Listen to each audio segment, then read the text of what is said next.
If you've paid attention to any of the t-shirts I tend to wear on these TikTok videos, you know I am a huge fan of The Prisoner and Patrick McGoohan. And I read this book by Rupert Booth called Not a Number. Now, Patrick McGoohan was a very private man. He didn't like interviews, he didn't like the limelight. And obviously this makes things difficult for a guy like Booth who's trying to figure out who the fuck McGoohan was and why his career floundered after The Prisoner. And we do get some insights, sad insights, into why McGoohan faded from pop culture after The Prisoner. Now, before The Prisoner, Patrick McGoohan was the highest paid actor in the UK. He was that fucking good, largely as John Drake in Danger Man and what was known as Secret Agent in the United States. And the media mogul Lou Grade, the man who pan-picked Patrick McGoohan for the role of John Drake, he was the guy who green-lighted The Prisoner after McGoohan didn't want to do any more John Drake. And we learned from Booth's book that Patrick McGoohan, in his great quest to consummate his distinct creative vision, which arguably changed television, well, he couldn't trust people. He regularly fired and berated directors and sometimes actors. So he took to drinking because the guy was sleeping 2 or 3 hours a night, and he was probably bipolar given all these fucking stories of his anger. But Jesus Christ, what a fucking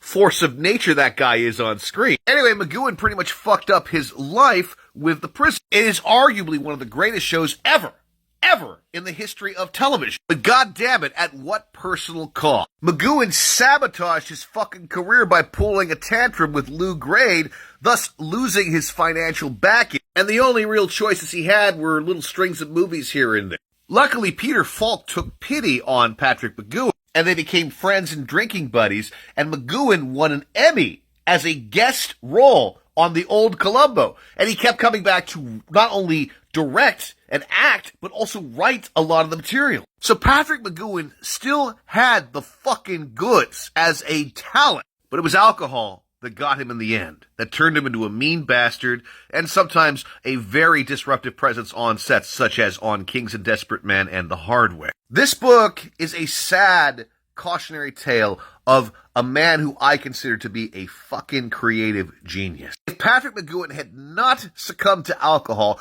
I'm guessing he would have done an even better fucking series than The Prisoner in the 70s. And if McGoohan existed now, there is no way that this fucking genius could ever make movies or television. He was at the right place at the right time. And it has me wondering how many talents, perhaps myself included, have fucked up their potential because of fucking drinking. Luckily, I don't really drink as much anymore.